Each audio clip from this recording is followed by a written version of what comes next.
Okay. Beta. I'm gonna show y'all boys where I'm from, man. I'm from that. Of Canelo versus Terence Crawford. Just first of all, how do you read that fight? First of all, Terence Crawford is a Hall of Famer. Terence Crawford is going to be a first ballot Hall of Famer. I think that he's a great talent, but we have weight divisions for a reason. If Terence had taken maybe 2-3 years and fought 3 or 4 guys at that weight to prepare for Canelo, I think it'd have been a better fight. As we had with Golovkin fighting Kell Brook, the first 3 or 4 rounds, in my opinion, will be difficult for Canelo because of the speed. And once he assimilates the speed, I think it's a fight where, as you've seen in Canelo fights, by the 5th or 6th round, it becomes a sparring match for him. He doesn't seem to want to knock anybody out. He just wants to beat you up. So I think that the strength and the size of Canelo will take its toll on Terence in the middle of the fight, and I think Canelo cruises onto a victory. When you say size and strength, do you mean in terms of the punching power? Do you mean in terms of bearing his weight on to Crawford? How does that? How does he affect the size over Crawford? Well, Crawford is used to fighting trucks. He's fighting a semi-truck. So he's fighting a big truck now. A big truck that is not so much him hitting with a good shot as like a perfect shot on the chin. It's just him wearing you down with his size and with the Canelo likes to punch in the arms like my guys do in my gym. He spent some time in my gym, so I'm sure he picked it up there. But once he starts hitting him, it doesn't necessarily on the chin, just hitting him, he'll wear him down. And if he wears him down, Terence putting the weight on that he's put on may not be the fastest, may not be the strongest at that weight. He had difficulties with the 154-pound champion that he beat. So at 168, he's fighting a guy that's been tested against the big names in that division. Yes, he lost against Bivol, but Bivol couldn't really hurt him with any shots. He hit him with a lot of shots. He fought my guy twice and did very well with my guy, who was a big puncher. He's beaten a lot of very good light heavy super middleweights and in his time in the last 3 or 4 fights. So I just find it difficult to believe that Crawford can hurt him. What were the concerns that you have from the Madrimov fight that you take into the Canelo fight for Crawford in terms of the troubles that he had against Madrimov? Well, Madrimov just, I think, showed us that Crawford doesn't have that one-punch knockout, first of all. He's going to have to put punches together. And he can put punches together 147, 140, and they're going to be quick punches. With Canelo, they're going to be a little bit slower. So Canelo's going to be able to see him. Maybe not, like I said, the first 3 or 4 rounds, he will be quicker. But after that, he's going to be able to see and be able to time him and not necessarily hit him with a shot that he hit Khan with, let's just say, but he's going to be able to touch him. And once he touches him, it's a 12-round fight, man. It's a 12-round fight where Canelo can just tee off on him at will and not be afraid really of getting hurt. Yeah, I've seen some people break down that fight between Madrimov and Crawford and equate some of the defensive lapses as to how Amir Khan had that fatal defensive lapse against Canelo. Does Crawford exhibit that flaw in his game that Canelo could exploit? I don't think so. I think Crawford is a lot more defensive-minded, a little smarter. Although Madrimov did hit him with some shots, but I think in this fight he'll be more attentive to his defense. But he still will get hit. It doesn't have to be on the chin. It can be just about anywhere. It just it could be a 12-round fight. It could be a points fight, and that's okay. I think that's okay for Canelo, and he's shown us in the last several fights that it's okay with the decision for him. He doesn't have to look for the knockout, whether that's by design or the guys are just a little bit tougher. He's getting older. Who knows? But he seems to coast in the last part of the fights to a comfortable win, and I think that's what's going to happen with Terence. Terence belongs down at 154, 147, but it's a great opportunity for him. All the guys that are around in the lower divisions from Canelo want that opportunity for a lot of different reasons. Obviously monetarily, but also for their egos and their pride and their legacy. Matters a lot to all these guys. So hopefully he doesn't get hurt, but I don't think that he's going to be strong enough to deal with Canelo. What of the difficulty that Canelo has had with those who are able to be feet of fleet? Skull causing some issues in terms of landing. It wasn't the best of fights, but some people feel that Skull was a lot closer, or maybe even deserved the nod on the scorecards. Eris Landy, Lara was another one. Amir Khan, we talked about, had caused at least Canelo some thinking to do in that fight.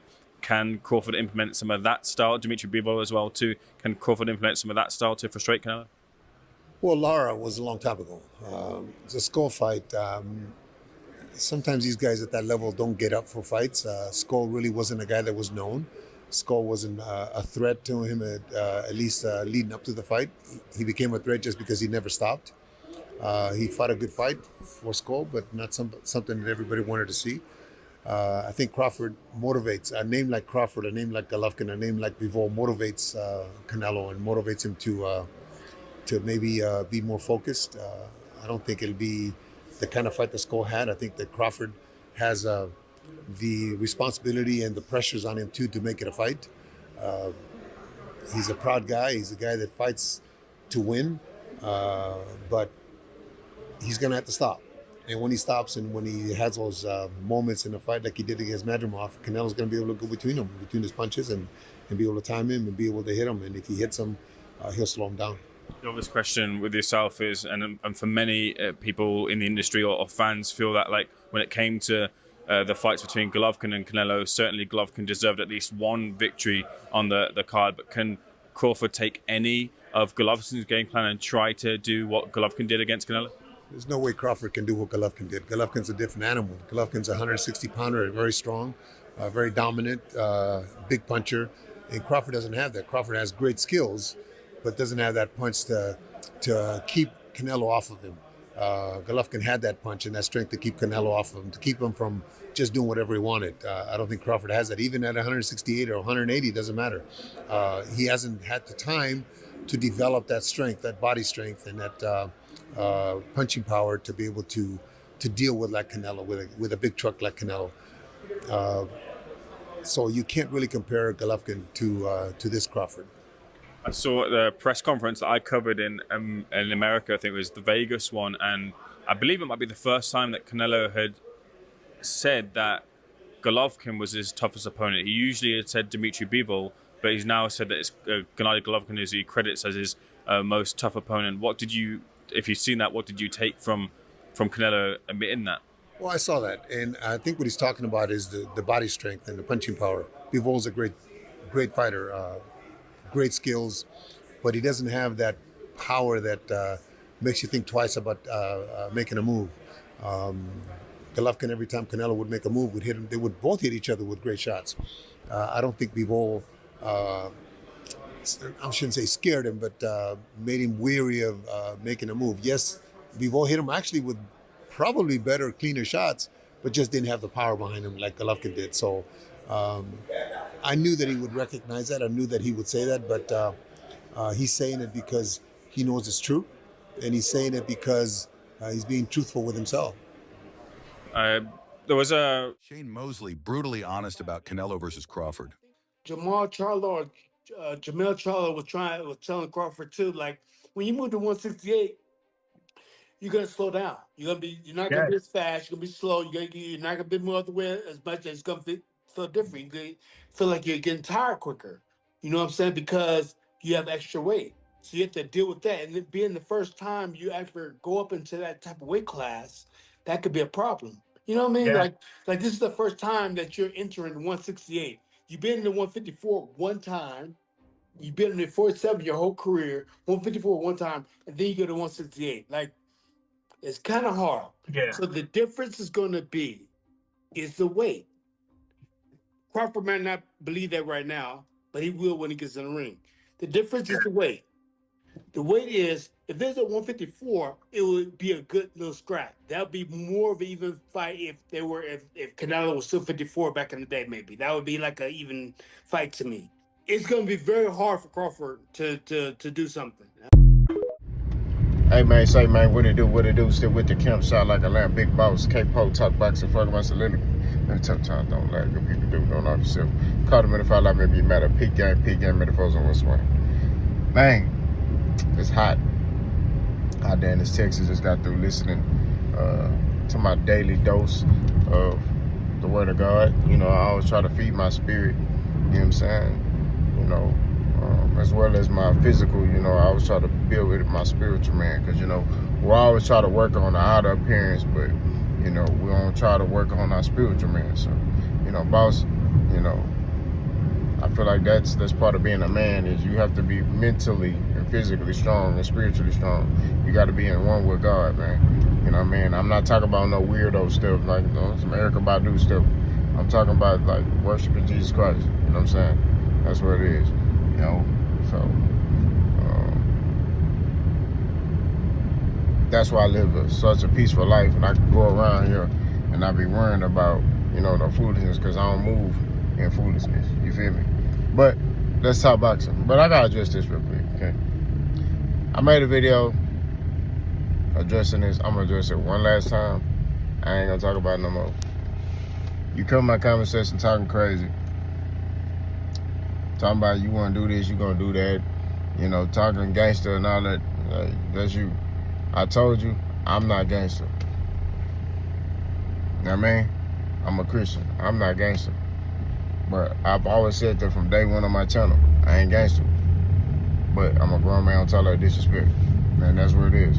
So you do with that information that you will. So all these, you know, dudes trying to, oh man, dudes, man, they gonna see you. And you know, hey man, like I tell you, I see a lot of people. Nobody walk up on me, nobody say nothing to me.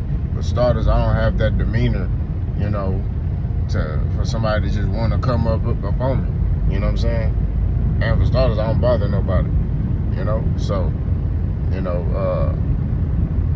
like I say, you can, hey man, if that's what you feel in your heart, you make an attempt, man. That's all I can say. It's not gonna go how you think it's gonna go. That's all I'm gonna tell you. You know. And like I say, man, you never heard me come on here and talk, you know, like I'm knocking niggas out, I'm knocking niggas out, I'm knocking everybody out. Like, I don't move like that, bro. You know what I'm saying? Because what's understood don't need to be explained. You know, if you really like that, you don't need to talk about it. You know what I'm saying? That's how you know boys really be punching. Boys that really be punching don't be talking. You know? Dudes that be talking, they gotta talk every time. Send me an email. I mean, that's all I gotta say. Let's talk boxing though. I just made this video. I'm kind of upset that I even have to go in that little spiel. So I'm no longer drawing energy to that. But Abel Sanchez. Okay, I got a video coming. This kind of gonna be like part 2 of that video. But I also brought up Shane Mosley kind of saying the same thing, right? The weight may be an issue for Terence Crawford, right? And I told y'all this, man. It's just no slight at Terence Crawford. And it's crazy. I even gotta go into this. Terence Crawford's a great fighter, you know. Like, y'all should already automatically know, dude is a great fighter, right? He's a great fighter, great champion. He gonna be in the Hall of Fame, like, you know. I say this stuff every video.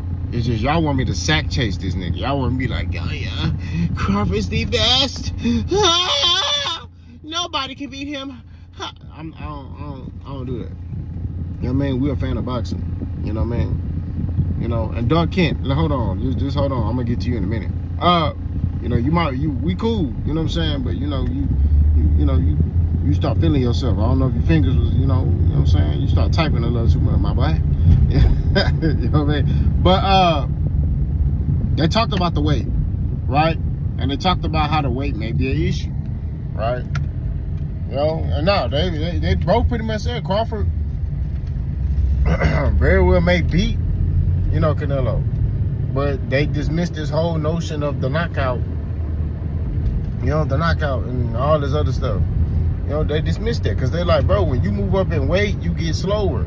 You know, you get slower, you know, especially you've been off a whole year. You ain't take no tune-ups. You just going straight into a Canelo fight. Like, you see what I'm saying? Like, that's what they pointed out, and I have to agree with it, bro. You know, it's stuff I've been saying from day one. It's crazy, right? It's crazy. But it's stuff I've been saying. You know, I think that, you know, when you look at the totality of the circumstances, it's like this. Crawford has the skills. If they was at the same weight class, it'd be a no-brainer. I'm picking Crawford. Like, no-brainer. You know what I mean? But I told y'all, that weight, I've been saying this since this was even talked about. I said that weight is concerning for me, right? That's a big concern for me, right? Because it's like you ain't fought at the weight. I get it if he fought at the weight. That's why I feel like he should have fought William Skull. He should have fought William Skull for the IBF belt and beat William Skull. I did, and if he would have beat him, I would have been like, okay, cool. You know what I mean? Like, it's a no-brainer, Bud Crawford, right? But you haven't fought in a year.